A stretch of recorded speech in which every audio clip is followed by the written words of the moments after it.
We have ourselves an SMG, eh? Time to see what this little guy has in store for us. Let's continue with the weapon reviews.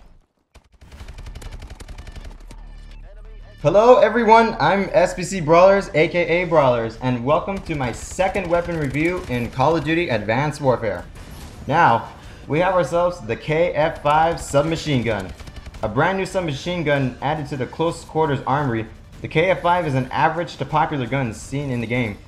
Along with this, the KF5's unique feature is the first 5 rounds have an increase in damage. How does this work? I have no clue. You stupid! Taking that aside, this SMG also has the best in-class range when it is out and about in the palm of one's hands. Diving into the arm even further, it can act as a multi-purpose weapon in its class, and not all SMGs can do this. How? Well, let's get into this weapon in detail. With that said, on to the review. Unlocked by default and a part of Creator class, the KF5 is a fully automatic SMG and is recommended for starters due to how easy this weapon is to handle, in close quarters that is. The rate of fire with this little arm is 869 RPM, or if you cut that down by 60 seconds, you'll have 14.4 rounds per second, or RPS.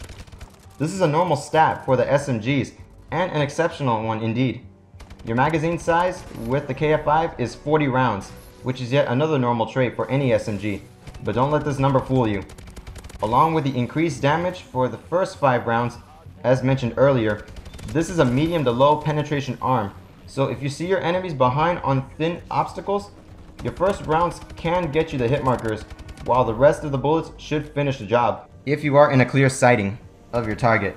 This tip aside though, it is best to hit the opponent at an open and most importantly, a close quarter perspective. Since being up close and personal is your main goal for the KF5, the bullets required to get your successful kill is about 4 to 5 rounds. At a medium range, this becomes a straight up 5 hit requirement, but this is less than 100 inches from the close quarters fights. A very short and brief window, but this is barely noticeable. After the slight increase from the near head-on hit profile, this arm requires 6 bullets to kill from a distance. Aiming for the head will reduce the bullets to kill by 1. Which means a 3-hit kill up close as long as 1 to 2 bullets hit the noggin, and a 4-hit kill at a distance, although 2 bullets have to hit the skull.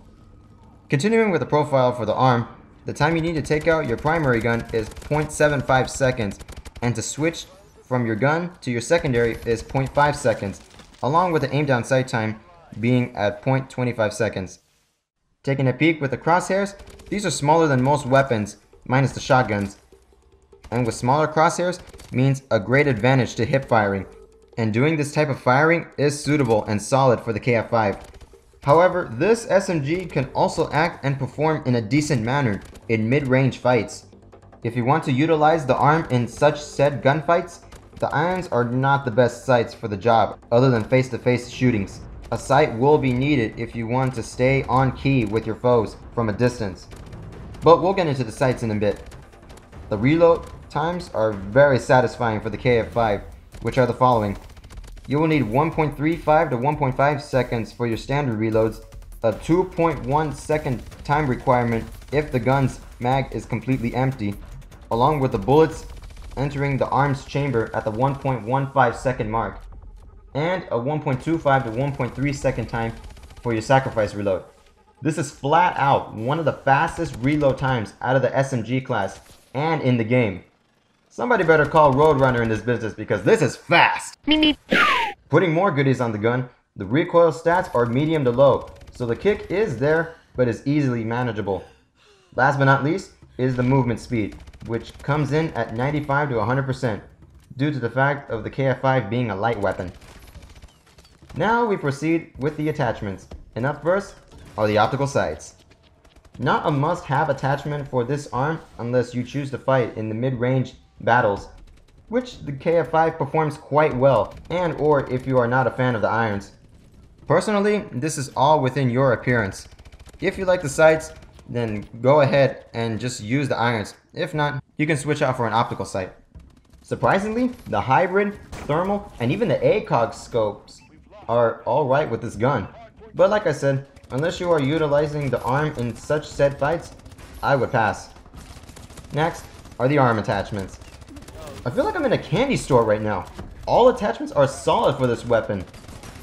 The laser sight improves the hipfire, the foregrip almost vaporizes the kick to the gun, and the tracker paired with the parabolic microphone can make an anti-stealth weapon. Key eye on the suppressor.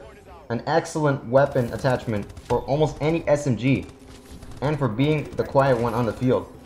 Although you may need an extra bullet to kill, the rate of fire helps this gun out. Modifications. Same story with the attachments, it just gets better. The magazine mods are amazing, from the dual mag with insane rapid reloads along with extended mags, giving your magazine 60 rounds, to the advanced rifting for the gun to go out a little further, and rapid fire, which boosts the fire rate from 869 RPM to a ridiculous 1086 rounds per minute. Give them all a spin. With the attachments done, let's dive into the perks. Coming in at third place for tier 1 will have to be overcharge. Second place will be low profile if you're using a suppressor with the KF5. But coming in at first place with the tier 1 perks will have to be lightweight. You can easily get yourself around the field in a faster rate with this perk equipped. Just keep an eye out for other hostiles that could be running around with this perk at the same time. An easy perk, but highly effective. Coming in at third place for tier 2 will have to be cold-blooded. Second place will have to be gung-ho if you want your KF5 to behave like a spray and pray weapon. But for first place will have to be fast hands. Having yourself the crazy reaction of switching to your secondary is insane. Not to mention that you will be reloading as you're on the go. Just be careful that if you're a veteran Call of Duty player, you may need to stop and reload, or you need to find yourself a quiet place to hide. But if you know how to control this, it'll all be in good timing. For tier 3, third place is blast suppressor. Second place will have to be a tie between hardline and hardwired. But hands down, for the first place perk that will take the tier 3 slot is scavenger. Since this is an SMG, you will be spraying a lot of bullets at your enemies. And picking up ammo crates from your enemies will counter this issue. So you won't have to worry about losing so much lead as you're working for your gun streak and or kill streaks. Next are the exos, which personally you can go with any one of them of your choice, but most notably I would recommend exo overclock. Pair this with lightweight, you're going to be running around the field like there's no tomorrow. From getting to your objectives faster to even getting closer to your hostiles in a quick manner, you will be seen as a rapid threat on the field and on your team. Now onward with the lethals and tacticals, if you'd like to pick one and utilize it on the field. If you're the tactical type of soldier, I would recommend going with any tactical of your choice, from smokes, EMPs, stuns, and even threat grenades. But if you want to carry all in one, go with a variable grenade. Coming in at second place will have to be using Semtex grenades. Popping one of these old guys on your enemies will really frustrate them. But this might surprise some of you. My personal favorite will have to be spike drones. Pair this with fast hands and you will be shooting out spike drones from your arm like if it's a needle gun. They are complicated to use, not to mention that you're going to have a lot of enemies boosting in and around your vicinity. But with a little practice, you're bound to get that successful kill with a spike drone from time to time. Finally, the wild cards. For the blue wild cards, it's hands down primary gunfighter. You have so many attachments to choose from, so give them all a go. At least once. If you don't like one, then you can easily skip out on it and not make yourself more frustrated with it. For the green tier wildcards, any perk greed will do. Just pick one of your favorite and keep on going. And for the red wildcards, I say it'll have to be on your personal preference, depending on what you're doing with your creator class. Oh, I forgot to mention about one small detail, and that is the secondaries. I would advise equipping a secondary in your creator class slot, but not just any type of secondary. Try finding yourself a unique secondary, say a pistol that has an integrated tactical knife, or a pistol that has the integrated akimbo attachment to it. You will be able to pull out your pistol in a flash and hopefully get the kill if you run out of bullets within your primary, more specifically your KF5. But we still have more info for you. The varieties are here. And for the KF5, we have loads of them. For your permanent unlock, will have to be the marksman. As long as you get 300 kills, you will unlock this weapon permanently. For the enlisted group is Savior, Sporter, Single Stock, and Scout. The professional loot will have to be Locomotive, Endless, and Genuine. Finally, for the elites, we have Spanner and Breakneck. Keep your eye out for the Single Stock and the Genuine types. The Single Stock has the same fire rate as the Breakneck Elite KF5, which that kind of says a lot for an enlisted weapon. The Genuine is kind of a complicated SMG since no opticals are allowed, but give this weapon a look and maybe it'll tweak to your surprise. And finally, the elite weapons are the weapons that we all really want. We are just at the end of the review because it's time to take a look at the KF5 and Exozon. Wait, hold on a sec. Oh no. Well, unfortunately, this gun does not have an appearance in this game mode. So let's wrap up this weapon review. The KF5. I would like to call this weapon the miniature ballerina. I know, sounds odd. But if you think about it, this gun can stretch out to multiple routes. From close range battles to the arm almost having the traits of an assault rifle.